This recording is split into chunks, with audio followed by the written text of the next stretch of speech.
জয় বাংলা, জয় বাংলা। আপনারা সকলে ফোন করবেন, রিসিভার তুলে বলবেন জয় বাংলা।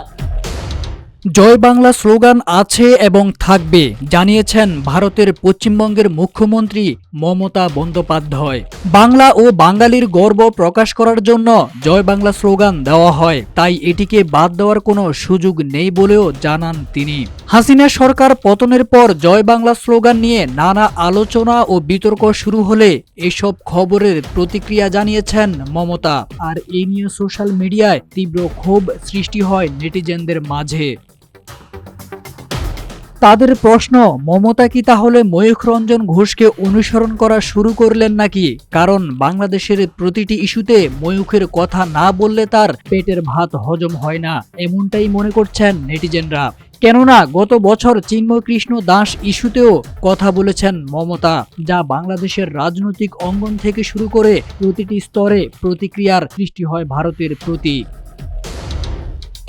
মমতার জয় বাংলা স্লোগান নিয়ে বিশ্লেষক এবং রাজনীতিবিদরা বলছেন, মমতার এই মন্তব্যের মাধ্যমে তিনি বাংলাদেশের অভ্যন্তরীণ রাজনীতিতে হস্তক্ষেপ করার চেষ্টা করছেন, যা পশ্চিমবঙ্গে জয় বাংলা স্লোগানের ব্যবহার বাংলাদেশে বিতর্ক সৃষ্টি হতে পারে।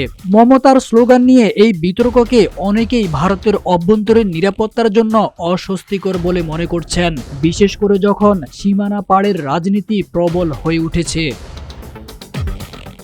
এদিকে যুক্তরাজ্যের বিভিন্ন জায়গায় বাংলা লেখা জয় বাংলা স্লোগান মুছে ফেলা হচ্ছে বলেও খবর ছড়িয়েছে। মমতা জানান, এই স্লোগান কাজী নজরুল ইসলামের একটি কবিতা থেকে নেওয়া হয়েছে। বাংলাদেশে যাই হোক, আমাদের এখানে জয় বাংলা স্লোগান আছে এবং থাকবে।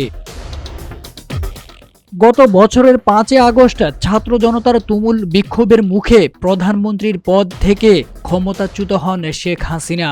সেই দিনেই সামরিক হেলিকপ্টারে করে ভারতে পালাতে বাধ্য হন তিনি।